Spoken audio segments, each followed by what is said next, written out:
इस वक्त मौजूद हूँ मैं गुजरात के अहमदाबाद में, और आपको वो चीज दिखाने जाना जा रहा हूँ जब कहा जाता है कि नर्मदा माई गुजरात कैसे पहुंची। क्या यहाँ भी अव्यवस्थाएं हुई थी? क्या यहाँ भी लोगों को दिक्कतों का सामना करना पड़ा था, या दिक्कतों का सामना करना पड़ रहा है? ये दिखा रहा हूँ, ये नर्मदा नदी है, मध्य प्रदेश की जीवन दायिनी कहा जाता है, जो नहर के माध्यम से गुजरात पहुंची है। उसी गुजरात में जहां से देश के प्रधानमंत्री नरेंद्र मोदी कभी मुख्यमंत्री हुआ करते थे। कितने व्यवस्थित तरीके से इस स्पॉट को बनाया गया है। लोग यहाँ पर शाम के समय या फुर्सत के समय यहाँ पर पहुंचते हैं अपने परिवार के साथ, और सुकून के पल यहाँ बिताते हैं। नर्मदा नदी का जल यहाँ पहुंचने के बाद गुजरात की स्थिति सुधरी। विडंबना ये रही कि खंडवा में नर्मदा का जल तो मिला हमें, लेकिन अव्यवस्थाओं के साथ मिला, और पिछले कई सालों से हम इसको लेकर दो चार हो रहे हैं। ना जाने वो स्थायी हल हमें कब मिलेगा। लेकिन एक उम्मीद जागी है इस नई परिषद से, जो अब पाइपलाइन डालकर हमारे तक ये स्वच्छ जल पहुंचाने का दावा कर रही है। लेकिन काबिले तारीफ है गुजरात की करना चाहूंगा, गुजरात सरकार की करना चाहूंगा, कि जो उन्होंने यहाँ पर इस जल को पहुंचाया है और जो लोगों के इस्तेमाल में आ रहा है वो काफी अच्छी तरह से। दोस्तों, ये नर्मदा नदी का जल जो है गुजरात पहुंचा है, और कैनल के माध्यम से पहुंचा है, नहर के माध्यम से पहुंचे इस जल को यहाँ गुजरात तक लाया गया है। एक तरह सोचने वाली बात है कि खंडवा में जहाँ हम नर्मदा नदी के करीब में हैं, वहाँ नर्मदा जल को लेकर अव्यवस्थाओं की बातें हमेशा होती रहती है। कई साल गुजरने के बाद भी हमें वो अपेक्षाओं पे खरे नहीं उतर पाई है विश्वा कंपनी। लेकिन यहाँ ये देखिए आप, नर्मदा जल जो यहाँ पहुंचा है, मध्य प्रदेश की जीवन दायिनी नर्मदा नदी का जल यहाँ गुजरात पहुंचा है, नहर के माध्यम से पहुंचा है, जो यहाँ गुजरात के लोगों की प्यास बुझा रहा है।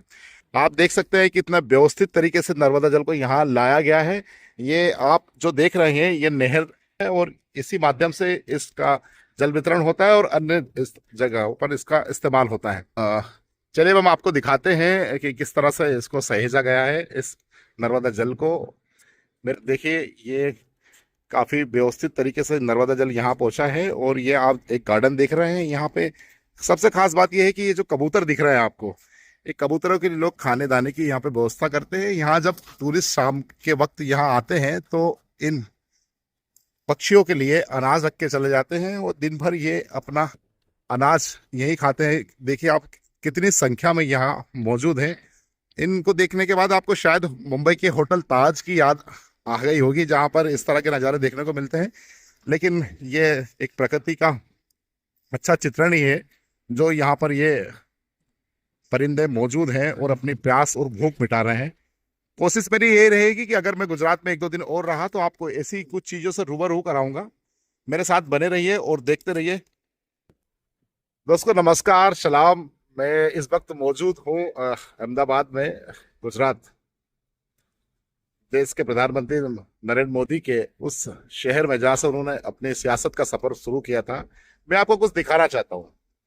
दरअसल खंडवा में जो नर्मदा जल को लेकर जमाने भर की बातें होती हैं, करप्शन की बातें होती है, अव्यवस्थाओं की बातें होती है। ये आप जो नज़ारा देख रहे हैं, इतने सारे कबूतर देख रहे हैं, ये दरअसल यहाँ से एक नहर निकली है। अ, मध्य प्रदेश की जीवन दायिनी कही जाने वाली नर्मदा नदी कि नहर यहाँ पहुंची है गुजरात में। उसी के लिए पॉइंट बनाया गया है। यहाँ पे जो आम लोग हैं उनके लिए कह सकते हैं कि टूरिस्ट स्पॉट है, वो यहाँ आते हैं और अपना कुछ समय यहाँ बिताते हैं।